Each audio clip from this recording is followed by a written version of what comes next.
Sometimes gardening can be almost like a sci-fi horror movie.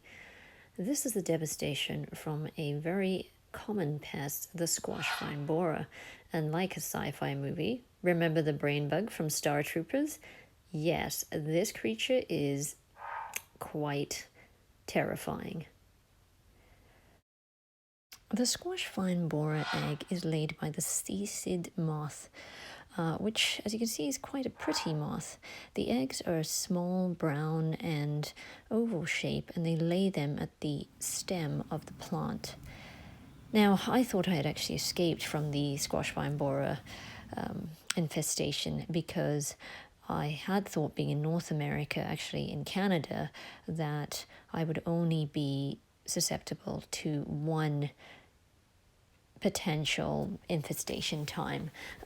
Typically, according to the research that I had been doing, they lay their eggs in May and June. So I thought I was definitely out of any danger of squash vine borers by July. But actually, this is mid-August, and the squash vine borer moth, or the seed moth, must have laid these eggs around the end of July. So there were obviously two seasons, perhaps because it was really hot this year.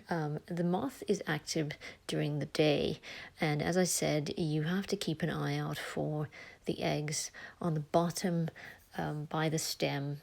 I had also actually put pantyhose around my root stems in an effort to try and prevent the infestation, but again, as you can see, to no avail.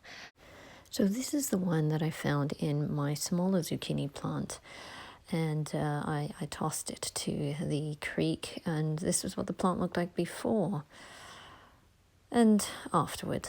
So, you have to dig through the stem to make sure that there aren't any other squash vine borer larvae, and at the end of the operation, I really couldn't save the plant.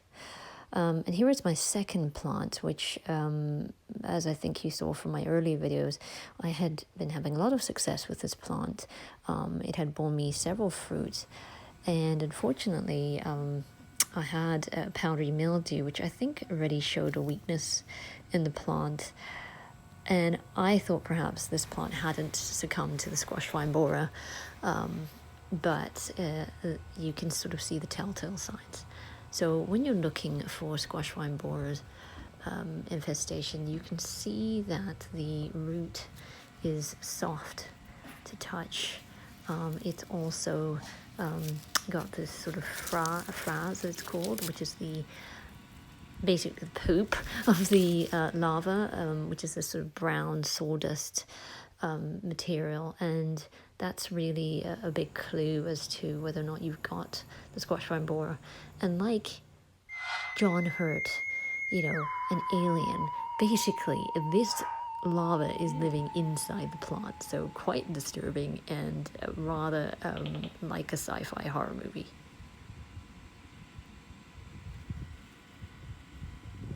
I found 5 larvae in this particular plant, so the infestation was quite severe.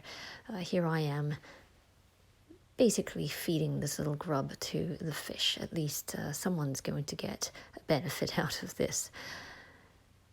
They are quite hard to find because, as I said, they're living inside the plant, so look out for those tips that I provided you, and that weakness in your plant, wilting leaves, and basically your plant not producing.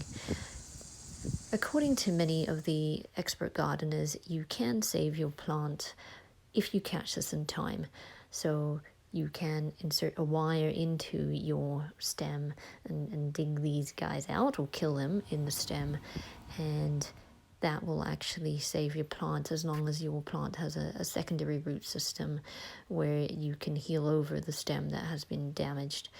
In this instance, with 5, and they were throughout both the main stem and one of the secondary stems, there really was no saving this plant. Other tips for preventing the squash vine borer are, as I said, being vigilant, keeping an eye out for the moth, covering the stem, as I did, with pantyhose or aluminium foil, and also putting insect dust on your roots, but you have to be careful. And I think really the key for me is next year just being more vigilant. I think I will try the aluminium foil hack as well as putting some insect powder down. But anyway, it's been a great lesson, and that is why sometimes gardening is like a sci fi horror movie. Anyway, enjoy gardening. Thank you. Bye.